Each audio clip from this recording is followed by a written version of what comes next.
तो दोस्तों, कैसे हैं आप सब। मैं अजय कुमार गुप्ता टारगेट टाइम्स के यूट्यूब चैनल में आपका स्वागत है।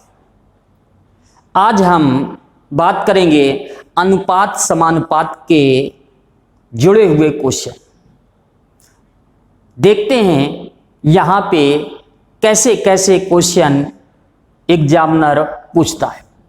तो सबसे पहले बात करते हैं question number first. Question number first कह रहा है, चार संख्याएं हैं 1:2:3:4 के अनुपात में। यह गिवन है मित्रों, और यह कहा गया है इन सब का योग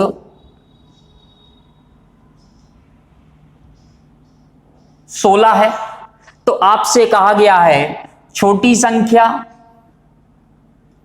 और बड़ी संख्या का योग बताइए।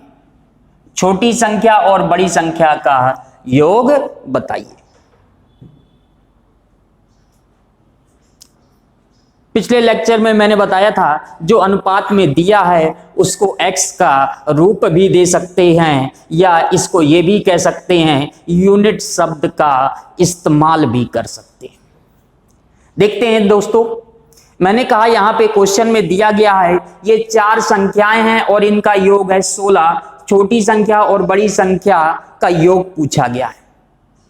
देखिए, चार संख्याएं इनका योग 16 है, तो देख लें यहां पे अनुपात में योग मित्रों कितना है। 1 और 2 3, 3 3 6, 6 4 10, यानी ये कह सकते हैं 10 यूनिट की वैल्यू गिवन है 16। अब उसके बाद आपसे पूछा गया है छोटी संख्या और बड़ी संख्या। छोटी संख्या और बड़ी संख्या यानी कि 4 यूनिट की, 4 1 5 यानी कि 5 यूनिट की वैल्यू आपसे पूछी गई है। तो मित्रों, क्या यहां पे हम लोग ये नहीं कह सकते 10 यूनिट की वैल्यू 16 है तो 5 यूनिट की वैल्यू 8 होगी।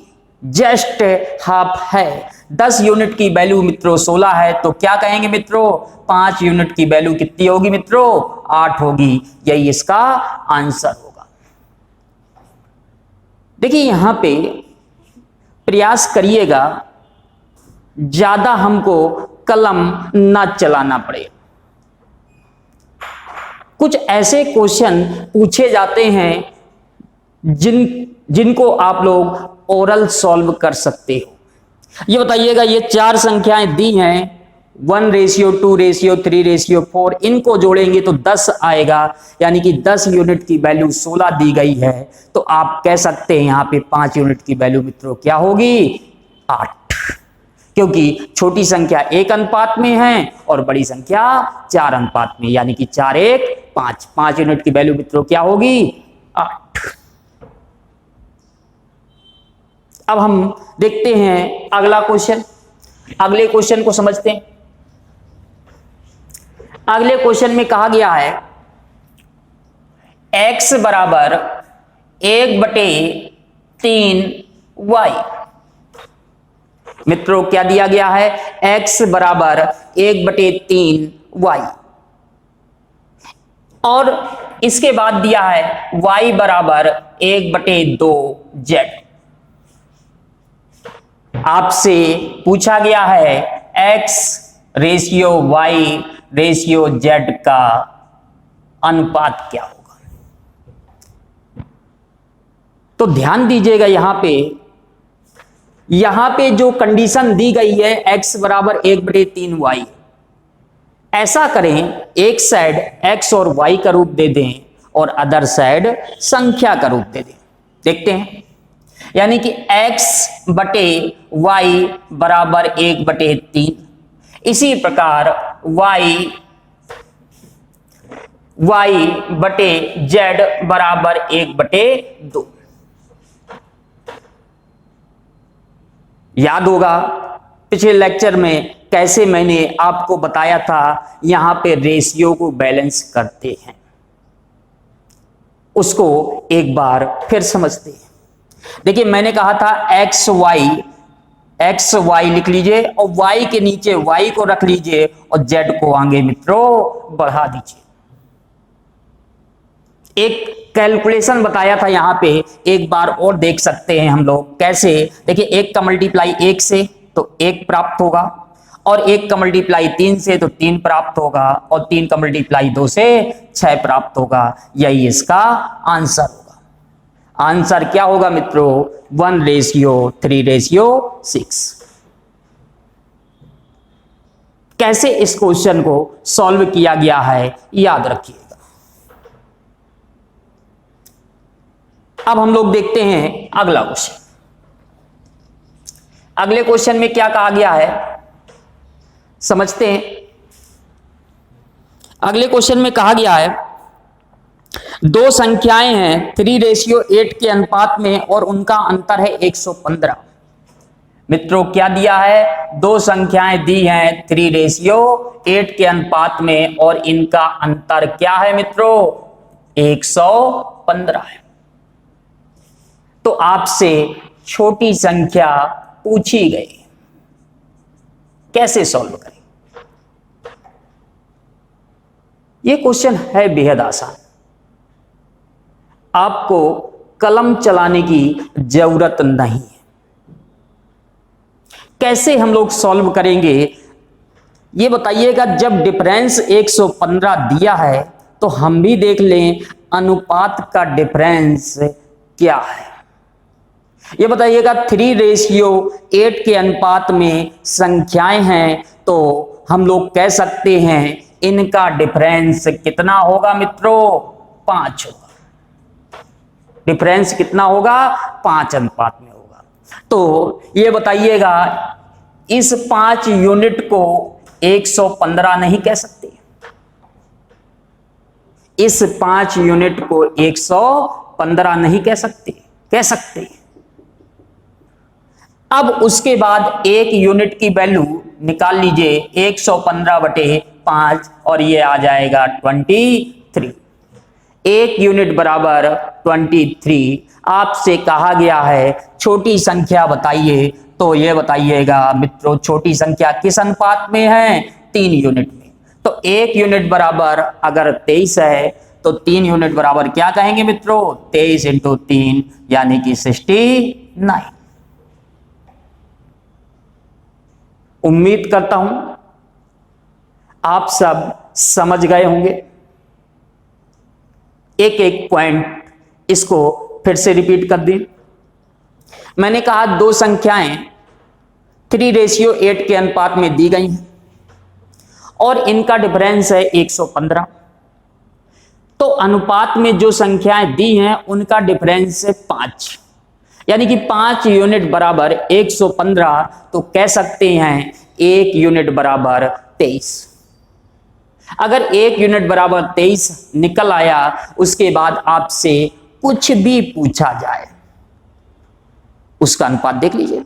आपसे पूछा था 2 यूनिट की वैल्यू ज्ञात कीजिए, तो आप यहां पे 2 यूनिट की वैल्यू ज्ञात करना होगा तो क्या कहेंगे मित्रों? सॉरी, 3 यूनिट की वैल्यू ज्ञात करनी होगी तो क्या कहेंगे? एक यूनिट बराबर 23 है तो 3 यूनिट बराबर कितना हो जाएगा? 23 का मल्टीप्लाई 3 से करेंगे, कितना आ जाएगा मित्रों? 69। अब हम लोग देखते हैं अगला क्वेश्चन।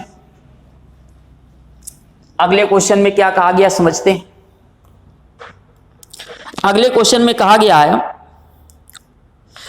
x और y 3:2 के अनुपात में है। x और y 3:2 के अनुपात में है, यानी कि x का अनुपात 3 है और y का अनुपात 2 है। और आपसे पूछा गया है, आप वैल्यू बताइए 2x² प्लस 3y² अनुपात 3x² माइनस 2y²। देखते हैं हम लोग कैसे हम इसको सॉल्व करेंगे, समझते हैं। इस क्वेश्चन को ध्यान से देखिएगा। इस टाइप का क्वेश्चन एग्जामिनर पेपर में जरूर रखता है। क्वेश्चन भी आसान है, आपको कुछ नहीं करना। कहने का मतलब यह है कि x की जगह 3 अनुपात पुटअप करिए और y की जगह 2 अनुपात पुटअप करिए। चलिए रखते हैं 2 इंटू एक्स स्क्वायर यानी कि 3 का स्क्वायर 9 प्लस 3 वाई स्क्वायर यानी कि 2 का स्क्वायर 4। इसी प्रकार 3 इंटू 9 माइनस 2 इंटू 4। चलिए इसको सॉल्व कर ले हम लोग। 9 का मल्टीप्लाई 2 से करेंगे 18, 4 का मल्टीप्लाई 3 से करेंगे 12 और अनुपात, उसके बाद 9 का मल्टीप्लाई 3 से करेंगे 27 और 4 का मल्टीप्लाई 2 से करेंगे 8 आ जाएगा। अब क्या करेंगे मित्रों, यहां पे 18 और 12 जोड़ेंगे तो 30 प्राप्त हो जाएगा और यहां पे 27 में 8 माइनस करेंगे तो मित्रों क्या प्राप्त होगा, 19। और यही इसका आंसर होगा 30:19। है बेहद आसान, बस समझना है कैसे यहां पे सॉल्व किया गया। जरूरी नहीं यही आपसे पूछा जाए, कुछ भी पूछ सकता है, बस आपको उसकी वैल्यू पुटअप करनी है और सॉल्व कर देना है। जो रिजल्ट आएगा वही आपका आंसर होगा। अगर वीडियो अच्छा लगे तो लाइक करें, शेयर करें, सब्सक्राइब करें और कमेंट जरूर करें। देखते हैं हम लोग अगला क्वेश्चन।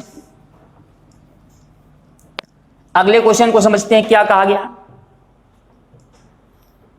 अगले क्वेश्चन में कहा गया है विश्व में भूमि और जल का अनुपात 1:2 है।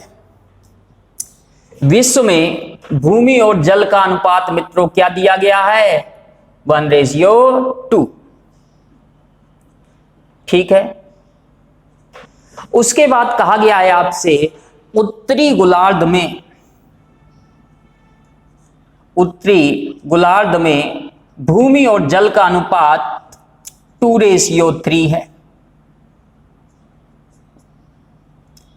आपसे पूछा गया है दक्षिणी गोलार्ध में भूमि और जल का अनुपात क्या होगा। कैसे हम लोग इसको सॉल्व करेंगे समझते हैं।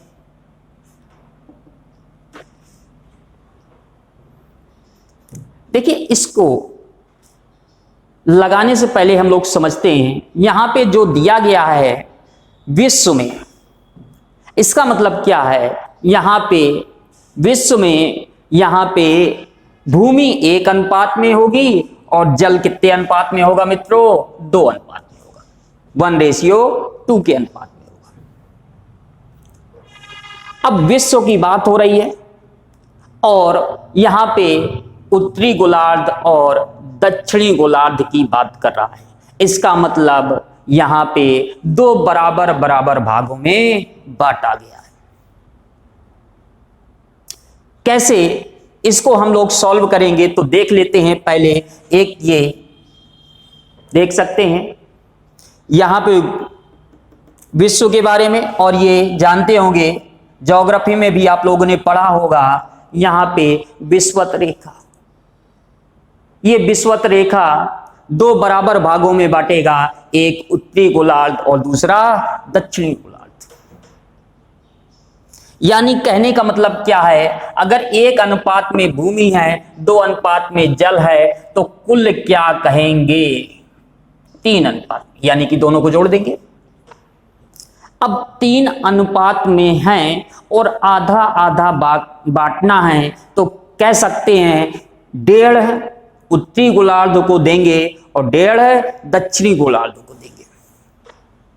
देखिए दशमलव में जब भी बने आंसर तो आ जाएगा, लेकिन ऐसा कुछ सोचो कि दशमलव से बच निकले, दशमलव से बच निकले। तो ऐसा करते हैं 10 का मल्टीप्लाई कर देते हैं, 10 का मल्टीप्लाई कर देते हैं। मैंने कहा कुल भाग 30 है, या आप ये भी कह सकते हैं टोटल एरिया 30 है, इसका मतलब 15 उत्तरी गोलार्धों को देंगे और 15 दक्षिणी गोलार्धों को देंगे, क्योंकि आधा आधा हमको बांटना है।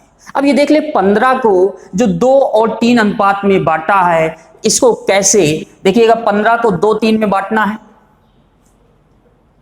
इसके बारे में पहले भी चर्चा हो चुकी है। देखिए 2 और 3 यानी कि 2 और 3 मिलेगा 5, यानी कि 5 यूनिट बराबर कह सकते हैं 15, तो 1 यूनिट बराबर मित्रों क्या कहेंगे 3, तो 2 यूनिट बराबर 6, तो 3 यूनिट बराबर 9। उत्तरी गोलार्ध में 6 भाग और यहां पे जल कितना है 9 भाग। अब यहां पे देख लेते हैं कुल भूमि 10 है, 6 भाग निकल चुकी, तो कितना भाग शेष बची मित्रों 4 भाग। कुल जल 20 है, 9 भाग निकल चुका, तो कितना बचा मित्रों 11 भाग। और देख लीजिए 4 और 11 मिलेगा 1500 करेगा, और यही इसका आंसर होगा 4:11। ये क्वेश्चन है बहुत महत्वपूर्ण। इस टाइप के क्वेश्चन यहां पे पूछे गए, चाहे एसएससी हो, रेलवे हो, बैंक हो या पुलिस का एग्जाम हो। इस क्वेश्चन को एक बार फिर से हम लोग देखते हैं। देखिए है क्या, भूमि और जल 1:2 के अनुपात में है, तो कुल कह सकते हैं 3। मैंने कहा पूरे सिस्टम में 10 का मल्टीप्लाई कर दें तो 10 20, कुल कितना हो जाएगा 30। अब 30 को 2 भागों में बांटना है, तो कह सकते हैं 15 इसको देंगे और 15 इसको देंगे। जो 15 बांटा गया है वो 2 3 में बांटा गया है, तो कह सकते हैं 2 3 का मतलब क्या हुआ 6 भूमि हो गई और 9 जल हो गया। अब कुल भूमि 10 थी, 6 निकल चुकी, तो कितना बचा मित्रों 4, और कुल जल 20 था, 9 निकल चुका, तो कितना बचा मित्रों 11। यही इसका आंसर होगा। अब हम लोग देखते हैं अगला क्वेश्चन। अगले क्वेश्चन को समझते हैं क्या कहा गया है। अगले क्वेश्चन में कहा गया है एक धनराशि है एबीसी में हमको बांटना है। उसके बाद कहा गया है ए का भाग बी से 2 गुना, ए का भाग बी से 2 गुना। उसके बाद कहा गया बी का भाग सी से 4 गुना, बी का भाग सी से 4 गुना।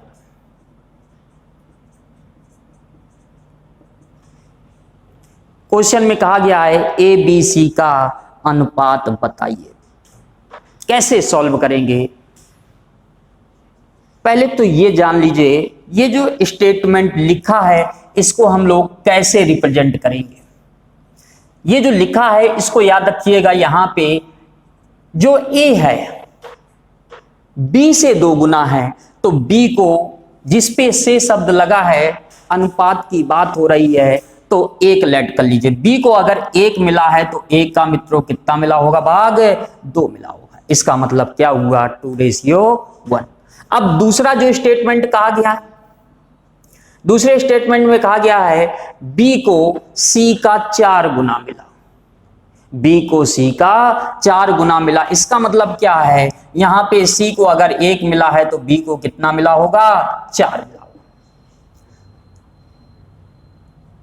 ऐसे क्वेश्चन पहले भी देख चुके हैं, कैसे हम रेशियो को बैलेंस करते हैं एक बार फिर देखते हैं।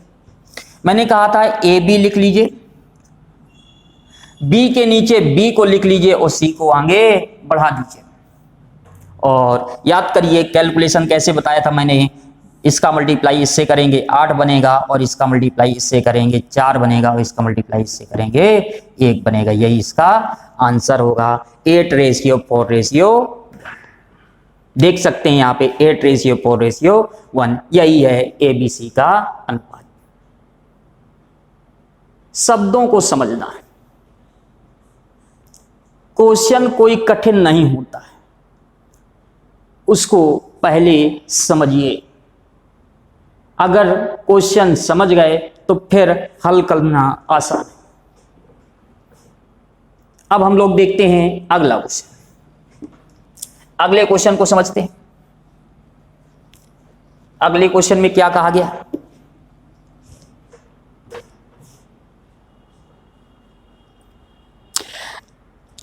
अगले क्वेश्चन में कहा गया है 750 रुपए की धनराशि है, ए बी सी में बांटना है, तो ए का हिस्सा पूछा गया। तो पहले तो ये दिया गया है ए और बी को आप बांटिए किस अनुपात में मित्रों, 5:2 के अनुपात में।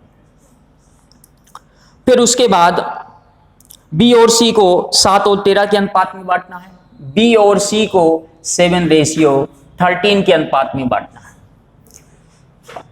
अब पहले तो हम यहां ए बी सी के रूप में बैलेंस करेंगे। कैसे बैलेंस करेंगे, अभी अभी जस्ट उसकी चर्चा हुई है। देखते हैं एबीसी के रूप में बैलेंस करने के लिए मैंने कहा ए बी लिख लीजिए 5:2 और बी के नीचे बी को लिख लीजिए और सी को मित्रों आगे बढ़ा दीजिए। मैंने कैसे बताया मल्टीप्लाई करने के लिए, इसका मल्टीप्लाई इससे करेंगे, 7 का मल्टीप्लाई 5 से 35, 2 का मल्टीप्लाई 7 से 14, 2 का मल्टीप्लाई 13 से 26 और यही होगा ए बी सी का अनुपात। आपसे कहा गया है 750 रुपए है, तो ये बताइएगा इन सबको जोड़ लें और 750 के बराबर कर दें, उसके बाद 1 यूनिट की वैल्यू निकाल लें और जिसके बारे में पूछे उसका मल्टीप्लाई कर दें। देखते हैं आपसे क्या पूछा गया है। यहां पे ए का हिस्सा पूछा गया है, देख लेते हैं।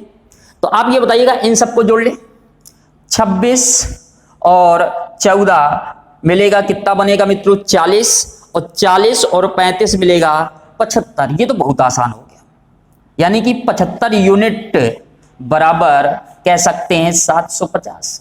तो देख सकते हैं 1 यूनिट बराबर मित्रों क्या कहेंगे, 1 यूनिट बराबर 10।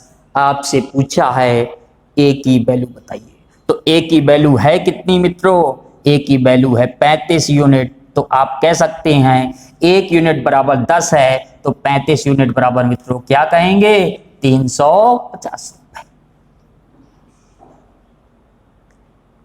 350 रुपए। एक बार और हम लोग समझते हैं। मैंने कहा ए बी और बी सी का अनुपात दिया है। पहले सबसे पहले हम लोग यहां पे ए बी सी का अनुपात यहां पे बनाएंगे। कैसे बैलेंस करेंगे रेशियो को, रेशियो को कैसे बैलेंस करेंगे इसके बारे में मैंने बताया है। ए बी को लिख लीजिए और बी के नीचे बी को लिख लीजिए, सी को आगे बढ़ा दीजिए। फिर यहां पे कैलकुलेशन करना, देखिएगा 5 का मल्टीप्लाई 7 से और 7 का मल्टीप्लाई 2 से, 2 का मल्टीप्लाई 13 से ए बी सी का अनुपात आ जाएगा। इन सबको जोड़ के 750 के बराबर कर दीजिए, 1 यूनिट की वैल्यू निकाल लीजिए। फिर आपसे जो भी पूछे उस यूनिट का मान निकाल सकते हैं। अब हम लोग देखते हैं अगला क्वेश्चन। अगले क्वेश्चन को समझते हैं। अगले क्वेश्चन में क्या कहा गया, अगले क्वेश्चन में कहा गया है 117 रुपए हैं, पी क्यू आर में 1/2, 1/3, 1/4 के अनुपात में बांटना था। गलती से 2, 3, 4 के अनुपात में बांट दिया। तो आपसे कहा गया है कौन कौन लाभ पर होंगे। देखते हैं कैसे। यहां पे कहा गया है, देखिए 117 रुपए हैं, एबीसी में बांटना है किस अनुपात में, 1/2, 1/3, 1/4। बांटना था इस अनुपात में, लेकिन उसने गलती से 117 को किस अनुपात में मित्रों बांट दिया, 2:3:4।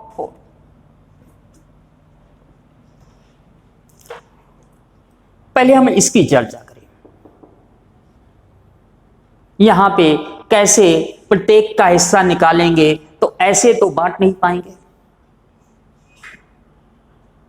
ऐसे तो हम लोग बांट नहीं पाएंगे। तो पहले करते हैं ऐसा, सॉल्व कर लें। कैसे इसको सॉल्व करेंगे देखते हैं। तो याद करिए बताया गया होगा, इनका एलसीएम ले लीजिए। 2, 3, 4 का एलसीएम लेंगे, कितना आ जाएगा मित्रों, 12। 12 का मतलब 2 से डिवाइड करेंगे, 6 का मल्टीप्लाई 1 से करेंगे 6, 3 से डिवाइड करेंगे 4 और 4 का मल्टीप्लाई 1 से 4, 4 से डिवाइड करेंगे 3 और 3 का मल्टीप्लाई 1 से 3। इसका मतलब ये 12 सब में कॉमन है। इसका मतलब कह सकते हैं ए बी सी को किस अनुपात में बांटना है मित्रों? 6 4 3 के अनुपात। देख लें किसको कितने रुपए मिले। देखिए 6 4 10 3 13, 13 यूनिट बराबर कह सकते हैं 117। 13 यूनिट बराबर 117 तो कह सकते हैं 1 यूनिट बराबर 9, 1 यूनिट बराबर 9 रुपए। 1 यूनिट की वैल्यू 9 रुपए है तो मैं कह सकता हूं 6 यूनिट की वैल्यू क्या होगी? तो ए का हिस्सा देख लेते हैं यहां पे 6 यूनिट। 1 यूनिट की वैल्यू 9 रुपए है तो कह सकते हैं 6 यूनिट की वैल्यू 9 का मल्टीप्लाई 6 से करेंगे 54 रुपए होगा। अब बात करें बी की वैल्यू, और बी की वैल्यू मित्रों किस अनुपात में है? 4 अनुपात में है। यानी 1 अनुपात बराबर अगर 9 है तो कह सकते हैं यहां पे 4 अनुपात बराबर क्या होगा? यानी कि 9 का मल्टीप्लाई 4 से करेंगे क्या आ जाएगा मित्रों? 36 रुपए। इसी प्रकार सी का हिस्सा भी देख लेते हैं। सी 3 यूनिट, यानी कि 1 यूनिट की वैल्यू 9 है तो कह सकते हैं 3 यूनिट की वैल्यू कितनी होगी मित्रों? 27 रुपए।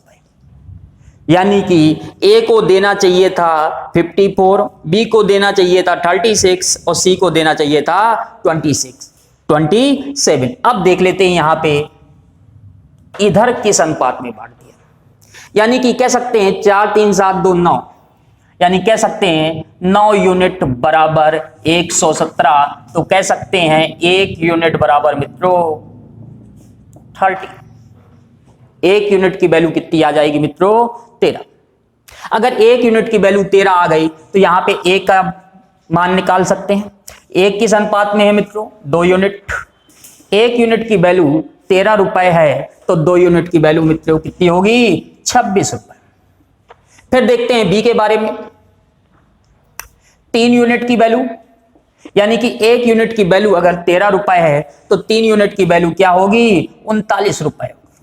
अब बात करते हैं सी की। सी का क्या हिस्सा है? 4 यूनिट, यानी कि 1 यूनिट की वैल्यू 13 रुपए है तो 4 यूनिट की वैल्यू क्या होगी?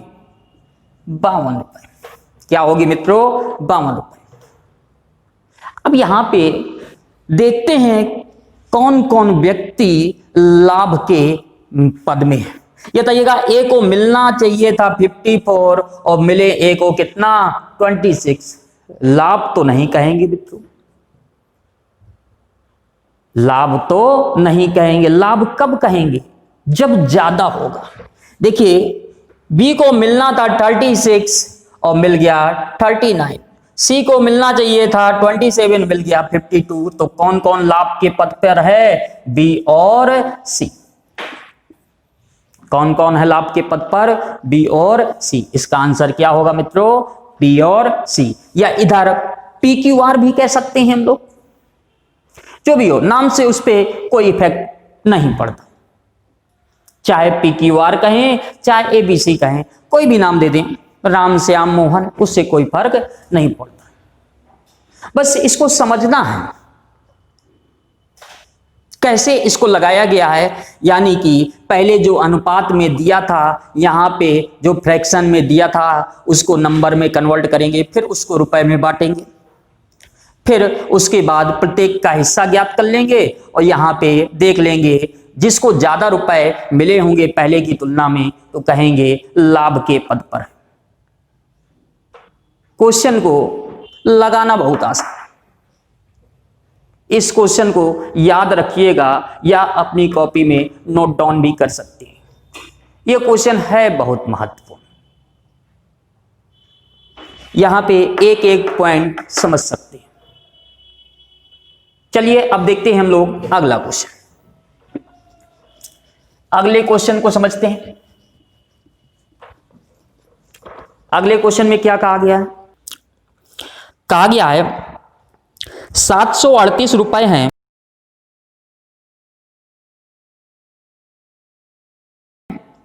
एबीसी को 2, 3, 4 के अनुपात में हमको बांटना है, तो बी का हिस्सा बताइए कितने रुपए हैं? 738 रुपए हैं। ए बी सी में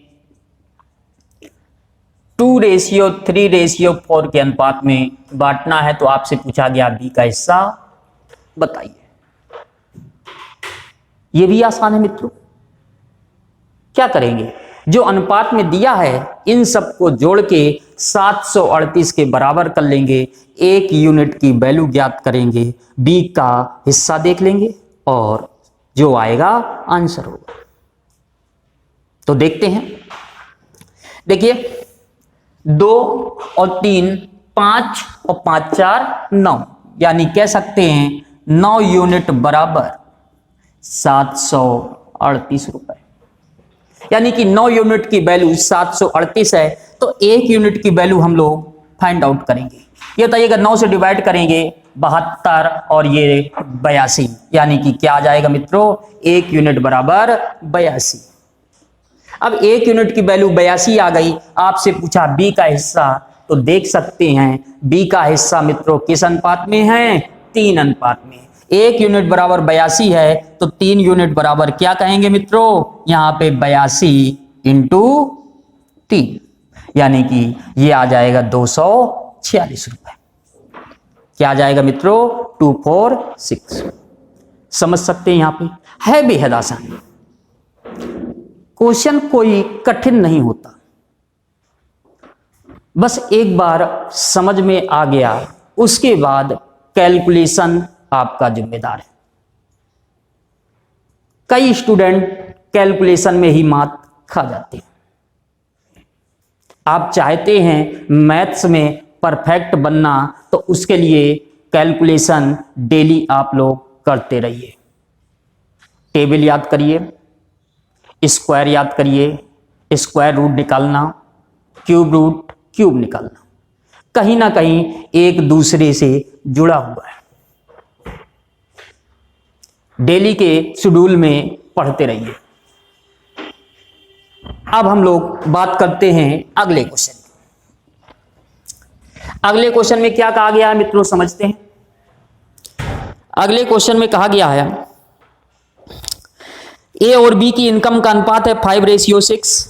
ठीक है, ए और बी की इनकम का अनुपात क्या है मित्रों? 5:6। उसके बाद कहा गया है उनके व्यय का अनुपात या खर्च का अनुपात यहां पे दिया गया है मित्रों 3:4। उसके बाद कहा गया है यहां पे ए की बचत 1800 है और बी की बचत 1600 है। ए की बचत 1800 रुपए है और बी की बचत 1600 रुपए। ये बचत के बारे में कह रहा है। देखिए, इसको लगाने के लिए तरीके बहुत हैं। पहली बात तो ये याद रखिएगा, जब इनकी सेविंग अलग अलग होगी तो आप ये नहीं कह सकते हैं जिस संख्या का पहली कंडीशन में मल्टीप्लाई होगा उसी संख्या का दूसरी कंडीशन में भी मल्टीप्लाई होगा।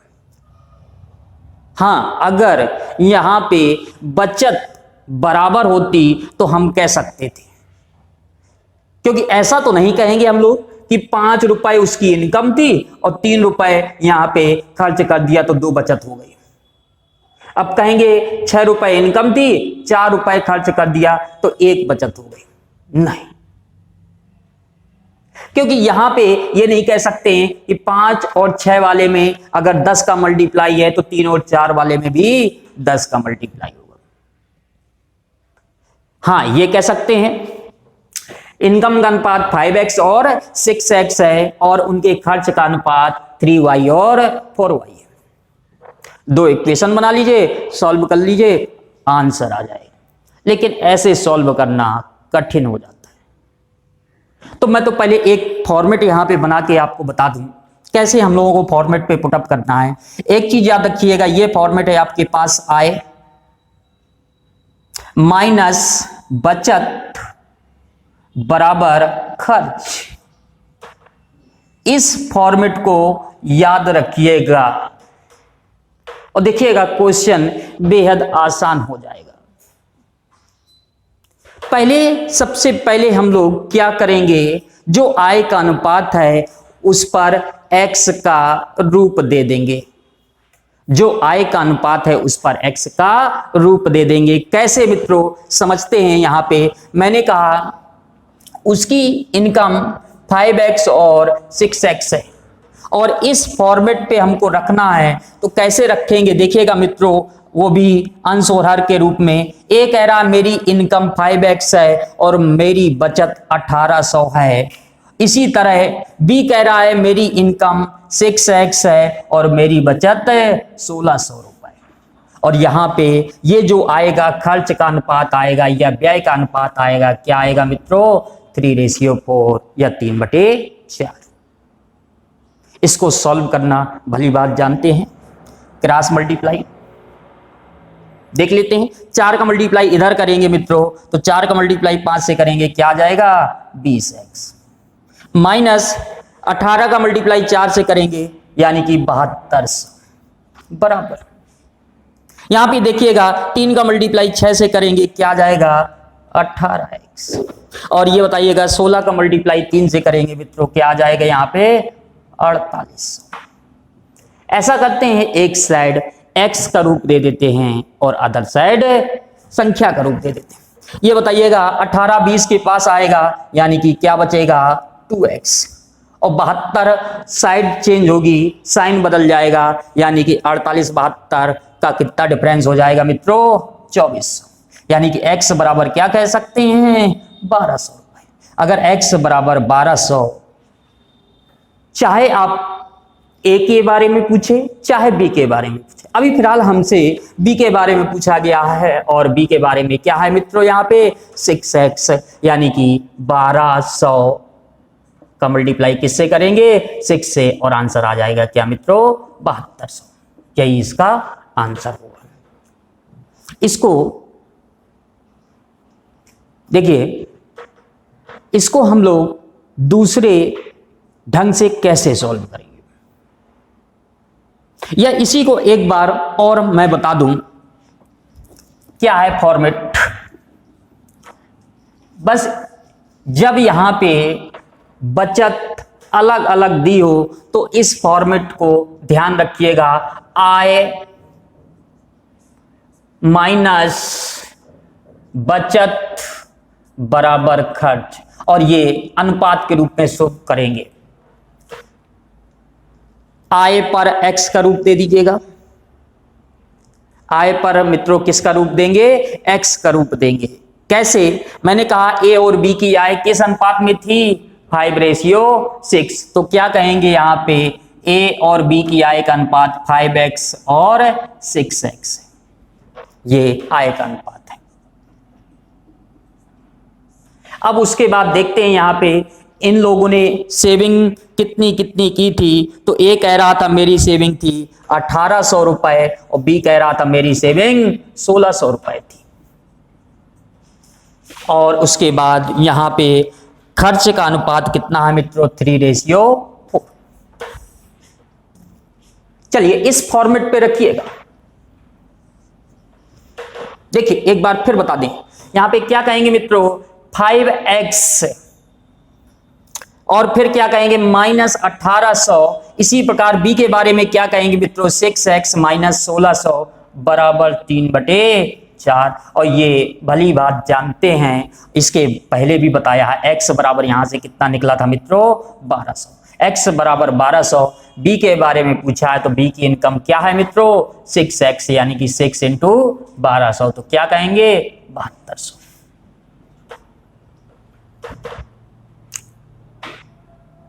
अब यहां पे एक आसान तरीका, क्योंकि इसके बाद एक ऐसा ही क्वेश्चन देंगे, देखते हैं कैसे हम लोग सॉल्व करेंगे। देखिए हम वैल्यू रखेंगे इसी तरह से जिस तरह से यहां पे शो किया है। देखिए अब हम बताते हैं दूसरा तरीका, ज्यादा कैलकुलेशन भी नहीं करना मित्रों, बस यहां पे ध्यान दीजिएगा। कैसे? देखिए सबसे पहले हम लोग करेंगे क्या, यहां पे इसका मल्टीप्लाई इससे करेंगे, क्रॉस मल्टीप्लाई, इसका मल्टीप्लाई इससे करेंगे और डिफरेंस लेंगे।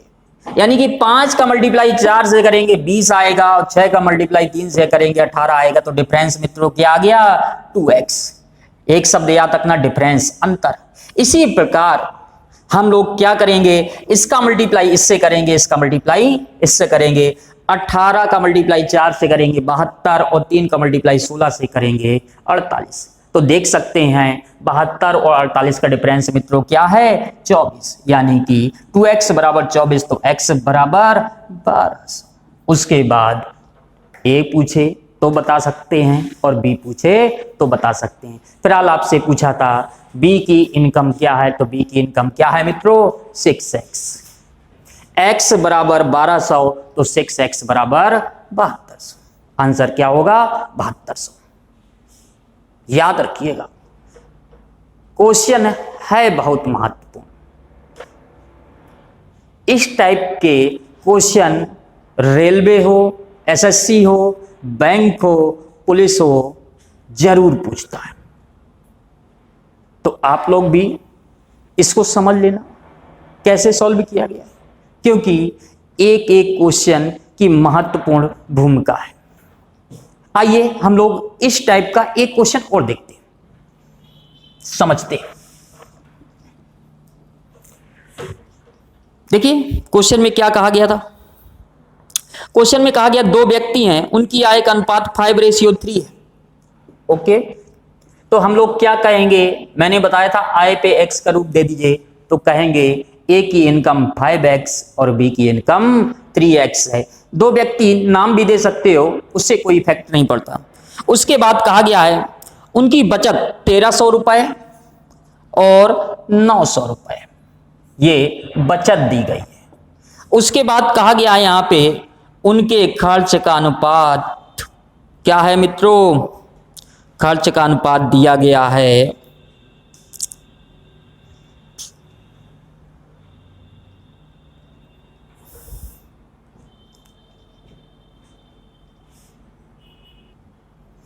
देखिए क्वेश्चन में है क्या, 2 व्यक्ति हैं, उनकी आय का अनुपात है 5:3, तो हम कह सकते हैं 5x और 3x। पहला व्यक्ति जिसकी बचत 1300 है, दूसरा व्यक्ति जिसकी बचत 900 है, और इनके खर्च का अनुपात क्या है मित्रों? 9:5। चाहे तो आप इस रूप में रख के सॉल्व कर सकते हैं, लेकिन मैंने आपको बताया क्या करना है मित्रों, डिफरेंस। देखिए 5 का मल्टीप्लाई 5 से करेंगे 25, और 3 का मल्टीप्लाई 9 से करेंगे 27। डिफरेंस क्या आ गया मित्रों? 2x। 25 और 27 का डिफरेंस क्या आ गया मित्रों? 2x। उसके बाद हम लोग क्या करेंगे, यहाँ पे 9 का मल्टीप्लाई 9 से 81, और 9 का मल्टीप्लाई 9 से 81, और 13 का मल्टीप्लाई 5 से, तो क्या कहेंगे मित्रों? 65। 65 और 81 का डिफरेंस कितना आ गया मित्रों? 1600। तो x बराबर क्या कहेंगे यहाँ पे? 800। x बराबर 800, तो a की इनकम क्या कहेंगे यहाँ पे? 48, यानी कि 4000, और 8 का 24। यही इसका आंसर है। बेहद आसान, सेकेंडों में आंसर आएगा, लेकिन उसके पहले समझना पड़ेगा। सिलेक्शन होगा, जरूर होगा, टारगेट टाइम्स के मार्गदर्शन से होगा। इसलिए रेगुलर आप लोग क्लास लीजिए और वीडियो को लास्ट तक जरूर देखें। लाइक करें, शेयर करें, सब्सक्राइब करें, कमेंट जरूर करें। जो डाउट हो मेरे व्हाट्सएप नंबर पर संपर्क कर सकते हैं। चलिए देखते हैं अगला क्वेश्चन। अगले क्वेश्चन को समझते हैं हम लोग। अगले क्वेश्चन में कहा गया है ए और बी जिनकी वार्षिक आय का अनुपात 4:3 है। ए और बी जिनकी वार्षिक आय का अनुपात 4:3 है। उसके बाद कहा गया है इनके वार्षिक खर्च का अनुपात 3:2 है। आपसे एक शब्द कहा है प्रत्येक वर्ष के अंत में 600 रुपए की बचत करते हैं। प्रत्येक वर्ष के अंत में 600 रुपए की बचत करते हैं। मित्रों कितने की? 600 रुपए की बचत करते हैं। देखिए यहां पे एक शब्द इस्तेमाल किया प्रत्येक।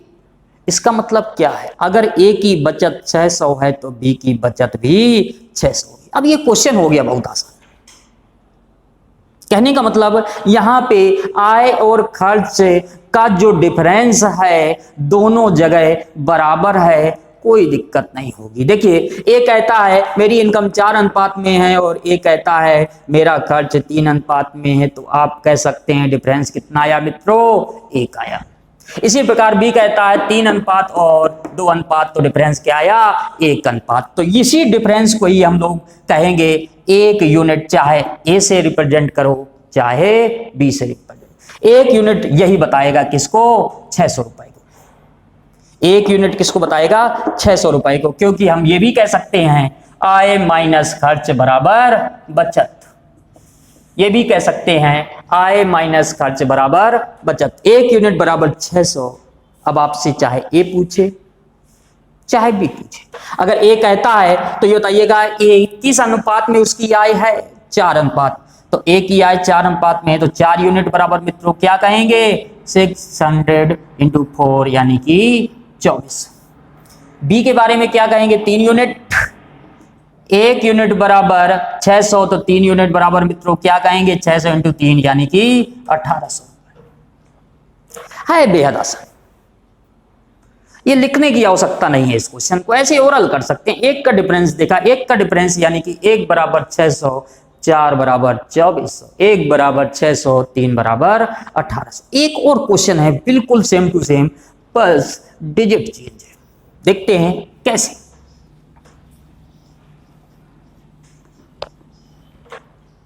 क्वेश्चन में कहा गया है ए और बी जिनकी मंथली इनकम 9:8 के अनुपात में है, ठीक है।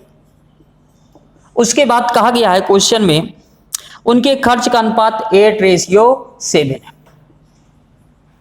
उसके बाद कहा गया प्रत्येक की बचत 500 है। मित्रों प्रत्येक की बचत 500 है। ये बताइए प्रत्येक की बचत 500, इसका मतलब आय और खर्च का डिफरेंस जो ए में होगा वही डिफरेंस बी में भी होना चाहिए। यानी कि ए कहता है 9 अनुपात में मेरी आय थी, 8 अनुपात में मैंने खर्च कर दिया, तो कह सकते हैं 1 का डिफरेंस है। इसी प्रकार बी कहता है 8 अनुपात में आय है, 7 अनुपात में खर्च कर दिया, 1 का डिफरेंस। इसी 1 को ही क्या कहेंगे मित्रों? यहाँ पे बचत। 1 यूनिट बराबर 500, तो ए के बारे में पूछा है तो कितनी है मित्रों? 9 यूनिट। 1 बराबर 500, तो 9 बराबर क्या कहेंगे? 9 इंटू 500 यानी कि 4500। ये इसका आंसर। समझ सकते हैं यहाँ पे कैसे इसको सॉल्व किया गया। महत्वपूर्ण है ये क्वेश्चन, याद रखिए। अब हम इससे जुड़े हुए कुछ और बेसिक क्वेश्चन देखते हैं जो एग्जाम में जरूर पूछे जाते हैं। देखो पहले बता दूं कैसे कैसे क्वेश्चन पूछे जाएंगे। आपसे क्वेश्चन में कहा जाएगा a डिवाइड में 3, b डिवाइड में 4, c डिवाइड में 2। आपसे मित्रों क्या कहेगा? a ratio b ratio c ज्ञात कीजिए। उसके बाद कुछ भी पूछे, या a plus B plus C by 2 पूछे, या a plus B plus C by 6, जो भी पूछे उससे कोई इफेक्ट नहीं पड़ता है। सबसे पहले अनुपात को यहां पे निकालना कंपलसरी है। आप लोग अनुपात निकाल लीजिए, फिर उसके बाद क्वेश्चन कुछ भी पूछे आप सॉल्व कर सकते हैं। तो देखते हैं मित्रों, सबसे पहले हम लोग क्या करेंगे? बेसिक तरीका याद करिए आप लोग। सबसे पहले यहां पे एक वेरिएबल के लेट कर लेते हैं। और एक दूसरे से कंपैरिजन करते हैं। कैसे कंपैरिजन करते हैं मित्रों, याद करिए, ऐसा ही तो लिखते थे हम लोग, a/3 बराबर के, तो क्या कहते थे, a बराबर 3k। तो मित्रों इसी प्रकार क्या कह सकते हैं, b/4 बराबर के, यानी कि b बराबर 4k। इसी प्रकार क्या कह सकते हैं, c/2 बराबर के, यानी कह सकते हैं c बराबर 2k। और आप वैल्यू रख दीजिए, यानी कि 3k, 4k, 2k, और k सबसे कट जाएगा, आंसर क्या आ जाएगा, 3:4:2। लेकिन याद रखिएगा, कंपटीशन की ये लाइन कतई नहीं, क्योंकि आपके पास इतना समय नहीं है वहां पे बेसिक से सॉल्व करें। तो हम लोग जान ले, कम समय में सॉल्व करना है और ज्यादा से ज्यादा क्वेश्चन अटेम्प्ट करना है, तो एक एक क्वेश्चन को समझना पड़ेगा प्रॉपर और सिस्टमैटिक ढंग से। तो इस बात को याद रखिएगा। यहां पे हम दूसरे तरीके से इसको कैसे सॉल्व करेंगे, सॉल्व भी नहीं करना मित्रों, सॉल्व भी नहीं करना, बस ये जो लिखा है फॉर्मेट, इस फॉर्मेट को याद रखिएगा। ए के नीचे जो दिया है वो ए का अनुपात होगा मित्रों, बी के नीचे जो दिया है वो बी का अनुपात होगा मित्रों, सी के नीचे जो दिया है सी का अनुपात होगा। ना आपको केल ऐड करना है ना कुछ करना है। इसका मतलब ये है, रूप आपको इस तरह का याद रखना पड़ेगा, इसी रूप में होना चाहिए मित्रों, यानी कि ए के मल्टीप्लाई में कुछ नहीं होना चाहिए, बी के मल्टीप्लाई में कुछ नहीं होना चाहिए। इस रूप में अगर है तो आप तुरंत आंसर बता सकते हैं देख के। ए का अनुपात कितना होगा मित्रों, 3, और बी का अनुपात 4, सी का अनुपात 2, और आंसर। जैसे एक और एग्जाम्पल देखते हैं, बस इस रूप को याद रखिएगा। नाम भी बदल सकता है, ABC की जगह XYZ, या ये कहे PQR। जैसे मैंने कहा एक एग्जाम्पल, X/2, Y/4 और Z/7। तो आपसे कहेगा XYZ का अनुपात बताइए, तो क्या मित्रों उसी रूप में नहीं, देख सकते हैं आप लोग उसी रूप में है कि नहीं। तो क्या कहेंगे मित्रों, x का अनुपात 2 होगा, y का अनुपात 4 होगा और z का अनुपात 7 होगा। देख सकते हैं आप लोग, यही इसका आंसर होगा। हां, अगर इस रूप में नहीं है तो मित्रों इस रूप में हमको बदलना पड़ेगा। कैसे बदलते हैं, एक एग्जाम्पल से देखते हैं मित्रों, क्या कहना चाहते हैं हम। देखिएगा, मैंने कहा यहां पे a/2 बराबर, या ये कहें दूसरा एग्जाम्पल 2a बराबर 3b बराबर 4c। आपसे कहेगा मित्रों ABC का अनुपात बताइए। तो ध्यान दीजिएगा, आप ये कतई मत कहिएगा कि a के साथ अगर 2 जुड़ा है तो a का अनुपात 2 हो गया, नहीं, ये गलत है। B का अनुपात 3, C का अनुपात 4, ऐसा नहीं होगा। मैंने पहले बताया है किस रूप में होना चाहिए मित्रों, इस रूप में होना चाहिए। तो इस रूप में पहले कन्वर्ट करिए, देखते हैं कैसे। तो याद करिए, हम लोग इसको ऐसा नहीं लिख सकते मित्रों, बिल्कुल लिख सकते हैं। ये देखिए, A डिवाइड में 1/2, B डिवाइड में 1/3, C डिवाइड में 1/4, देख सकते हैं। अब हाँ, ये कह सकते हैं A का अनुपात 1/2, B का अनुपात 1/3, C का अनुपात 1/4, लेकिन यहाँ पे इसको हमें सॉल्व करने पड़ेगा, क्योंकि ये किस में है मित्रों, फ्रैक्शन में है। और कैसे सॉल्व करेंगे, याद करिए, एलसीएम 2, 3, 4 का एलसीएम मित्रों 12, 2 काटेंगे 6, 3 से काटेंगे 4, 4 से काटेंगे 3, तो ये 12 सब में कॉमन है, तो क्या कह सकते हैं मित्रों, 6, 4 और 3। मित्रों लगाने का तरीका याद रखते। हाँ, अगर आपको मैथ्स में बढ़िया पकड़ है तो इसको और आसान ढंग से भी हम लोग सॉल्व कर सकते हैं। देखते हैं कैसे। ये सब हम करने की आवश्यकता नहीं है। देखिए कैसे, क्या करना है, हमको इस रूप का ध्यान देना है। किस रूप का ध्यान देना है मित्रों, इस रूप का। क्यों ना ऐसा करें, यहां से 2 हटा दें, यहां से 3 हटा दें, यहां से 4 हटा दें, तो ये नियम क्या कहता है, इन सब का एलसीएम ले लो और डिवाइड कर दो। यानी कि 2, 3, 4 का एलसीएम भली बात जानते होगे, यहां पे क्या होता है, लीस्ट कॉमन मल्टीप्लाई। 2, 3, 4 का एलसीएम निकालेंगे तो आ जाएगा कितना मित्रों, 12, और 12 से डिवाइड करेंगे सब पे, तो यहां पे फॉर्मेट देख सकते हैं, A/6, B/4, C/3, तो कह सकते हैं 6:4:3। याद रखिएगा। आज के लिए इतना ही। नमस्कार।